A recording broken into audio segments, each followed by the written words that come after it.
Hello everyone, welcome back to my channel. आज के lecture में हम chemical properties of non metal करेंगे। लास्ट वीडियो में हमने केमिकल प्रॉपर्टीज़ ऑफ मेटल करा था, जो बहुत इम्पॉर्टेंट टॉपिक है। ओके, अगर आपने वो वीडियो नहीं देखा है तो आप आई बटन या डिस्क्रिप्शन बॉक्स में जाके देख लो। And if you are new to channel, please like, share and subscribe. Okay, let's go to topic chemical properties of non metals. अब देखो, chemical properties of non metals बहुत कम हैं, ठीक है, एज कंपेयर टू मेटल्स। पहली बात तो जब हमने मेटल्स किया था तो मेटल्स पे हमने आयनिक कंपाउंड्स पढ़े थे, जो जैसे हमने NaCl किया था, ठीक है, मेटल्स में। तो NaCl एक आयनिक कंपाउंड है, ओके, आयनिक कंपाउंड था जो अपने आयंस में डिसोसिएट हो जाता था when we put in the water and conduct electricity. Okay, but इस केस में ये था मेटल्स का case. Okay, now we have move to non metals. Okay, non metals में कोवेलेंट कंपाउंड बनेंगे। अब कोवेलेंट कंपाउंड्स क्या होते हैं ये हम पहले समझेंगे, फिर हम नेक्स्ट प्रॉपर्टीज पे प्रोसीड करेंगे। अब देखो, covalent compound sharing of electron से बनते हैं। ओके, जब इलेक्ट्रॉन शेयर होता है, so non-metals form covalent compound which is formed by sharing of electrons, ठीक है। और नॉन मेटल्स में इसी वजह से इलेक्ट्रिसिटी कंडक्ट नहीं होती है, क्योंकि यहाँ पे आयंस नहीं बन रहे, ठीक है। देखो, मेटल्स में आयन बन रहे थे तो इलेक्ट्रिसिटी कंडक्ट हो रही है due to these ions. Okay, now non metal को अगर हम एयर में रख दें तो वो नॉन मेटल ऑक्साइड बनाएगा, ठीक है। हमने मेटल में मेटल ऑक्साइड बनाया था, यहाँ पे नॉन मेटल ऑक्साइड बन रहा है। और ये जो नॉन मेटल ऑक्साइड है, इसका नेचर या तो एसिडिक है या तो न्यूट्रल है। Okay, come to example, carbon. Carbon when kept in air react with oxygen to form carbon dioxide gas. Okay, carbon solid था, ऑक्सीजन गैसेस फॉर्म में, और कार्बन डाइऑक्साइड रिलीज हुई। कार्बन डाइऑक्साइड की हमने एक कैरेक्टरिस्टिक पढ़ी थी, that it is a fire extinguisher. Okay, next is sulphur. Sulphur yellow coloured solid होता है। जब वो ऑक्सीजन के साथ रिएक्ट करेगा तो सल्फर डाइऑक्साइड गैस बनाएगा, ठीक है। सल्फर डाइऑक्साइड की पंजेंट स्मेल होती है, पंजेंट यानी कि तीखी सी स्मेल होती है इसकी। ओके, सो ये दोनों जो कार्बन डाइऑक्साइड और सल्फर डाइऑक्साइड बन रहे हैं, ये दोनों एसिडिक ऑक्साइड्स होंगे, ठीक है। हमने देखा कि एसिडिक और न्यूट्रल ऑक्साइड में से कोई भी ऑक्साइड हो सकता है, तो ये दोनों एसिडिक ऑक्साइड बना रहे हैं। Okay, come to another example, hydrogen combines with oxygen to form water. Okay, water बना रहा है ये एक न्यूट्रल ऑक्साइड है। Next is carbon plus oxygen to form carbon monoxide. देखो, ये दो केसेस आपको सेम लग रहे होंगे, बट ये सेम नहीं है। यहाँ पे कंडीशन क्या है, देयर इज इनसफिशिएंट ऑक्सीजन और insufficient air. Okay, insufficient oxygen होने की वजह से यहाँ पे carbon monoxide is form. Okay, now acidic oxides जो हम ये दो पढ़ के आए हैं, acidic oxide reacts with water to form acid. ये हमें कैसे पता चला था? Through litmus test. Litmus test में हमने क्या किया, जब हमने ब्लू लिटमस इंट्रोड्यूस करवाया था इस सॉल्यूशन में, तो that turns to red, so that means acid formation हुई है। ओके, इनकी एग्जांपल है carbon dioxide plus water to form carbonic acid. Okay, so this is carbonic acid. Another is sulfur dioxide. Sulfur dioxide combines with water to form sulfurous acid.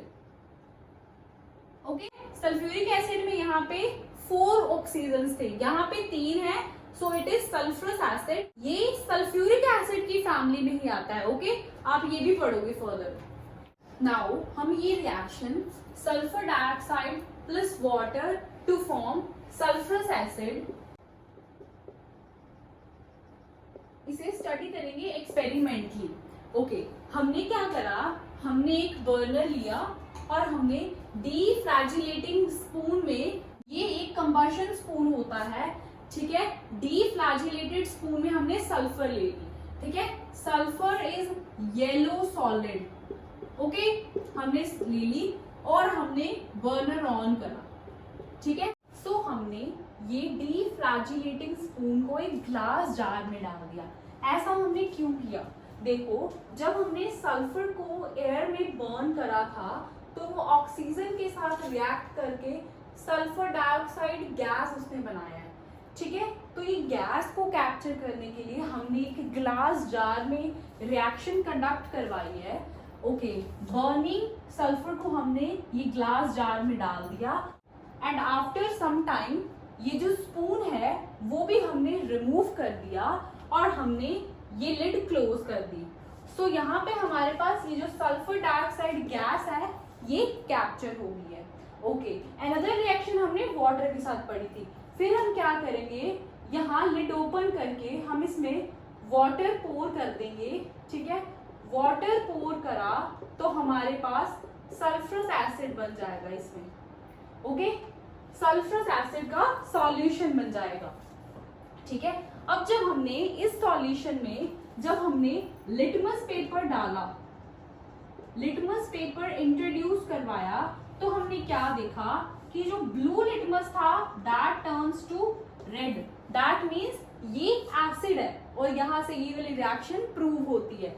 Okay, also देखो जब हमने sulphur dioxide gas को करना है study कि वो acidic oxide बना रहा है या बेसिक ऑक्साइड बना रहा है, ठीक है, तो हमने वेट या मॉइस्ट लिटमस पेपर लेना है। ओके, ड्राई लिटमस पेपर लोगे तो there will be no result. Okay, जब हम मॉइस्ट लिटमस पेपर को सल्फर डाइऑक्साइड गैस के पास लेके जाएंगे तो वो रेड में कन्वर्ट हो जाएगा, इंडिकेटिंग कि वो एसिडिक ऑक्साइड बना रहा है।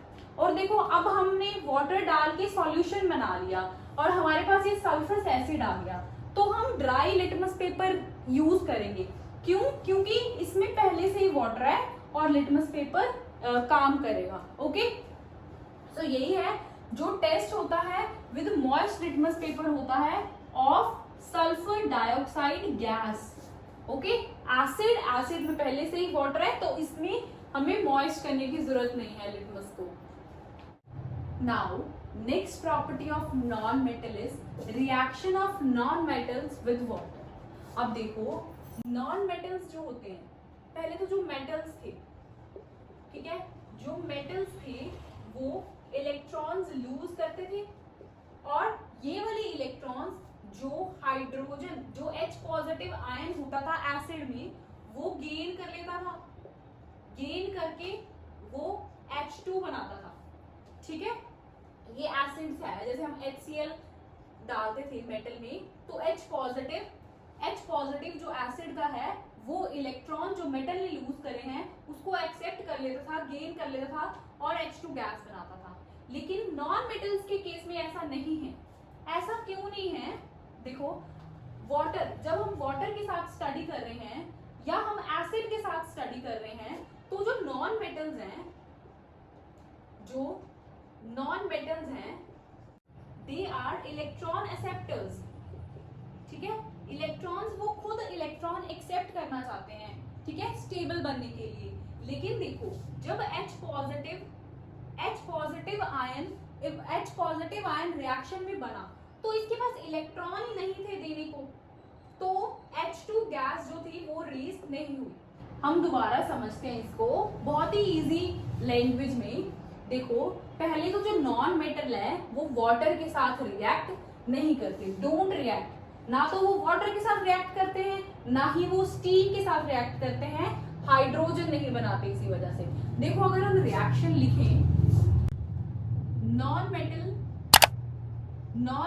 प्लस वाटर टू फॉर्म, अब देखो नॉन मेटल की फॉर एग्जांपल हम यहाँ पे एक नॉन मेटल की हम क्लोरीन एग्जांपल ले लेते हैं, ठीक है। अब जो क्लोरीन है, क्लोरीन हमें पता है कि क्लोरीन के पास एक इलेक्ट्रॉन कम है। अगर उसके पास एक इलेक्ट्रॉन आ जाएगा तो वो स्टेबल बन जाएगा, ठीक है, क्योंकि क्लोरीन नेगेटिव आयन फॉर्म करता है। दैट मीन्स उसने एक आयन एक्सेप्ट किया होगा कहीं से और फिर जाके उसमें स्टेबिलिटी आती है।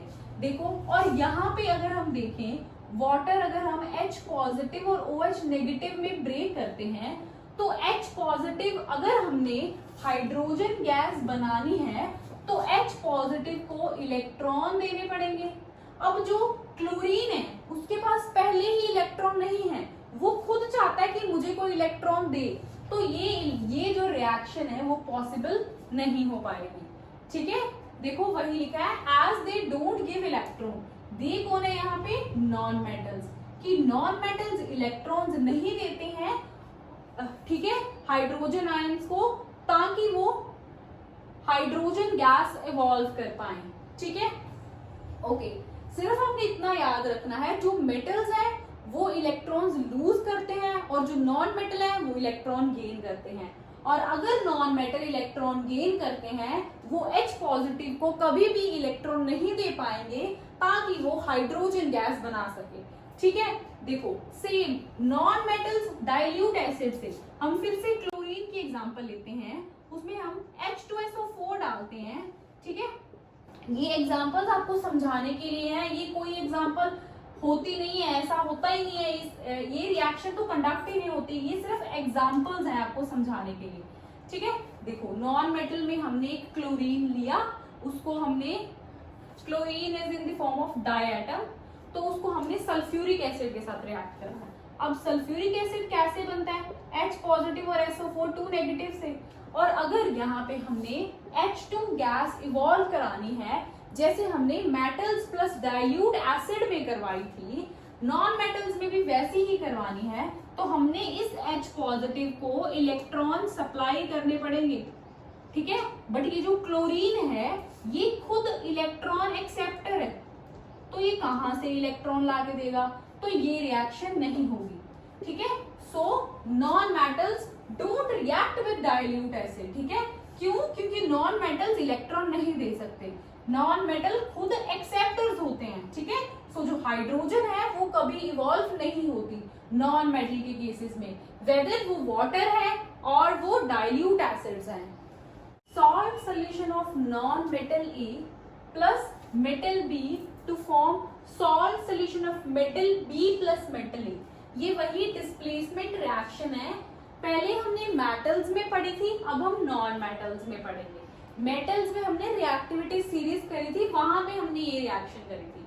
ओके, इस रिएक्शन में कंडीशन है कि ये जो नॉन मेटल ए है ये लेस रिएक्टिव होना चाहिए than B. Okay, this is reactivity. Okay, so देखो यहाँ पे हमने हेलोजन फैमिली के ज्यादा पूछ रहे हैं आपको। हेलोजन फैमिली मैंने आपको बताया था कौन सी होती है। हेलोजन फैमिली के नॉन मेटल्स के साथ ज्यादातर हम ये रिएक्शन कंसिडर करते हैं, स्टडी करते हैं, ठीक है। तो उनकी रिएक्टिविटी देखो, fluorine is most reactive, then chlorine, then bromine, then iodine, ठीक है। रिएक्टिविटी है ये, रिएक्टिविटी। ओके, नॉन मेटल्स की रिएक्टिविटी है फॉर हेलोजन ग्रुप। ओके, बस आप ये याद रख लो, नॉन मेटल्स में आपको इसी तरह की रिएक्शन पूछी जाएंगी, एमसीक्यूज में पूछ सकते हैं, मोस्टली आपको एमसीक्यूज में पूछते हैं ये वाली रिएक्शंस। ये जो सारे हम नॉन मेटल्स कर रहे हैं इनके एमसीक्यूज में ज्यादा क्वेश्चन आते हैं। ओके, सो देखो NaBr प्लस Cl2 ये था एक नॉन मेटल और एक ये रहा नॉन मेटल। अब आप रिएक्टिविटी सीरीज में देखो, नॉन मेटल की जो हमने लिखी है राइट हैंड साइड पे, तो आप देखोगे क्लोरीन टॉप पे आता है, क्लोरीन इज अबव ब्रोमीन, सो ये रिप्लेस कर देगा ब्रोमीन को और सॉल्ट, कॉमन सॉल्ट हमने पढ़ा था ना, सोडियम क्लोराइड, उसका एक्वस सॉल्यूशन प्लस ब्रोमीन बनाएगा, ठीक है। Okay, fifth property of non metal is non metal plus chlorine to form covalent chloride, ठीक है। ये मैं आपको पहले भी समझा के आई हूं कि कोवेलेंट क्लोराइड्स में नॉन इलेक्ट्रोलाइट्स होते हैं, आयंस प्रोड्यूस नहीं होते, आयंस प्रोड्यूस नहीं होते, आयंस प्रोड्यूस नहीं होते हैं, so don't conduct, so electricity भी नहीं कंडक्ट होती, डोंट कंडक्ट इलेक्ट्रिसिटी। ठीक है, जब आपको आयनिक कंपाउंड कोई भी मिलेगा तो वो इलेक्ट्रिसिटी कंडक्ट करेंगे, कोवेलेंट में नहीं करेंगे। कोवेलेंट में हम समझ के आए हैं कि शेयरिंग ऑफ इलेक्ट्रॉन से कंपाउंड बनता है।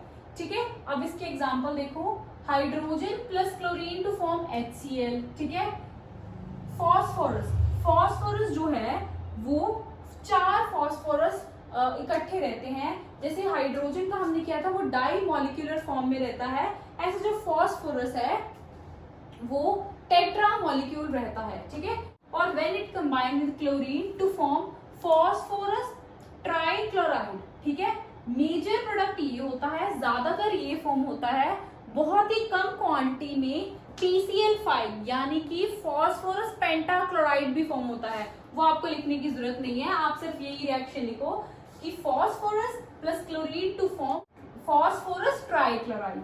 Okay, next reaction is carbon, carbon plus chlorine to form carbon tetrachloride. ठीक है, ये एक सॉल्वेंट आप यूज करोगे, नॉन पोलर सॉल्वेंट यूज करोगे, वो आप वहीं पे डिस्कस करोगे कि नॉन पोलर क्यों है, क्योंकि उसके आयंस नहीं बनते हैं, आयंस नहीं बनते, आयंस बनेंगे, मान लो आयंस बन रहे हैं, H2O के आयंस बन रहे हैं, H पॉजिटिव और OH नेगेटिव, दैट मीन्स वो पोलर है, उसमें कुछ आयंस है, इसमें आयंस नहीं बन रहे क्योंकि ये कोवेलेंट है, तो ये नॉन पोलर होगा। ओके,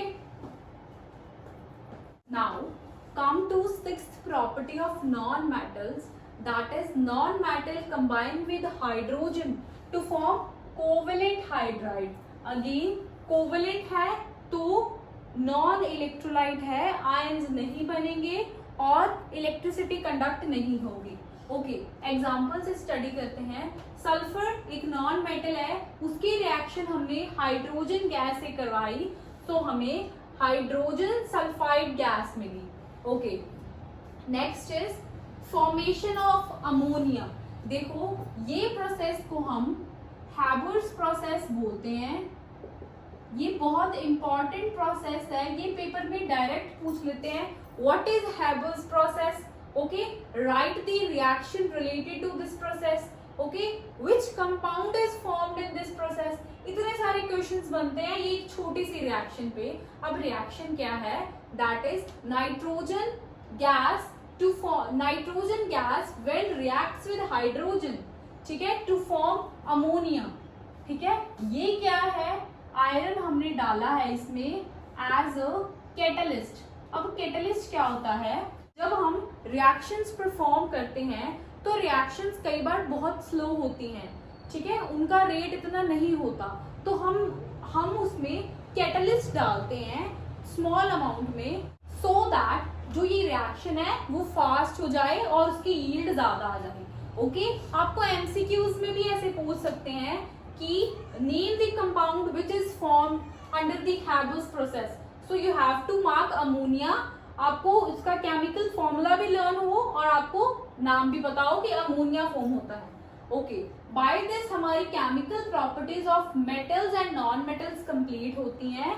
अब देखो हमने मेटल्स और नॉन मेटल्स की फिजिकल एंड केमिकल प्रॉपर्टीज दोनों कर ली हैं, लेकिन जब भी आपको कोई भी एक सब्सटेंस मिले, आपको बताना हो कि वो मेटल है या नॉन मेटल, तो आप 4 से 5 उसकी कैरेक्टरिस्टिक्स देखो वो कंडक्टिंग है, नॉन कंडक्टिंग है, डक्टाइल है, मेलेबल है, ठीक है, और कुछ केमिकल प्रॉपर्टीज देखो, हाइड्रोजन इवॉल्व हो रही है तो मेटल है, नहीं हो रही तो नॉन मेटल है, क्योंकि बहुत सारे यहाँ पे एक्सेप्शंस भी पड़े हैं। किसी एक प्रॉपर्टी से आप ये नहीं डिसाइड कर सकते कि whether the substance is metal और नॉन मेटल, ठीक है, खास करके specially in the cases of the physical properties के बेसिस पे तो कभी आपने डिसाइड नहीं करना, ठीक है। Okay, now come to this NCERT question. Pratyush took sulphur powder on spatula, heated it, ठीक है, he collected the gas evolved by inverting a test tube over burning sulfur। अब क्वेश्चन क्या है, what will be the action of this gas on dry litmus और moist litmus? अब देखो पहले हम रिएक्शन लिखते हैं. हमारे पास सल्फर पाउडर है, सल्फर, ठीक है, सल्फर सॉलिड प्लस स्पैचुला पे हमने उसको हीट किया, एयर में हीट किया तो ऑक्सीजन इवॉल्व हुई होगी. ऑक्सीजन से कंबाइन करके, oxygen is a gas, to form sulphur dioxide gas. Okay, अब देखो वो बोल रहे हैं ड्राई लिटमस पे ये जो गैस इवॉल्व हुई है इसका क्या एक्शन होगा. देखो गैस हमने बोला था कि जब हमने गैसेस को लिटमस पेपर पे टेस्ट करना है तो litmus paper should be moist. ये ड्राई है तो नो चेंज, जो लिटमस पेपर है वो वैसे का वैसा ही रह जाएगा, ठीक है. और अगर हम सेकंड केस में मॉइस्ट लिटमस लेंगे तो हमें पता चलेगा, हम दोनों लिटमस से टेस्ट कर लेंगे, ठीक है. पहले हम रेड लिटमस से फिर ब्लू लिटमस से, तो हमें पता चल जाएगा जब हम ब्लू लिटमस से टेस्ट करेंगे तो blue litmus turns to red, that means ये एक एसिडिक ऑक्साइड बना रहा है और ये मॉइस्ट लिटमस पे एक्ट करेगा. Okay, next question is balanced chemical equation लिखनी है. ये हमने केमिकल इक्वेशन लिख दी है, sulphur plus oxygen to form sulphur dioxide and it is already balance. इसमें सल्फर भी पूरे हैं और ऑक्सीजन भी पूरे हैं, ठीक है. ओके, देखो हम मेटल्स और नॉन मेटल्स के बहुत सारे यूजेस भी हैं, ठीक है. फॉर एग्जाम्पल बहुत सारे मेटल्स होते हैं वो मेलेबल और डक्टिलिटी की वजह से उनके बहुत सारे ऑर्नामेंट्स, यूटेंसिल्स बनते हैं. कंडक्टिविटी की वजह से एल्यूमिनियम और कॉपर जो है वो वायर्स में यूज होते हैं. कार्बन एक नॉन मेटल है, उसका जो ग्रेफाइट फॉर्म है, ठीक है, वो बहुत यूज का है, ठीक है, वो कंडक्ट करता है electricity. Diamond is also of very use. ऐसे बहुत सारे यूजेस हैं, ठीक है. तो मेटल्स और नॉन मेटल्स को स्टडी करना इक्वली इम्पॉर्टेंट है. Okay, I hope you understand. If you like the video please, I hope you understand. Okay, मिलते हैं नेक्स्ट थर्सडे को. Till then, take care and keep watching Incredible Chemistry. Thank you for watching.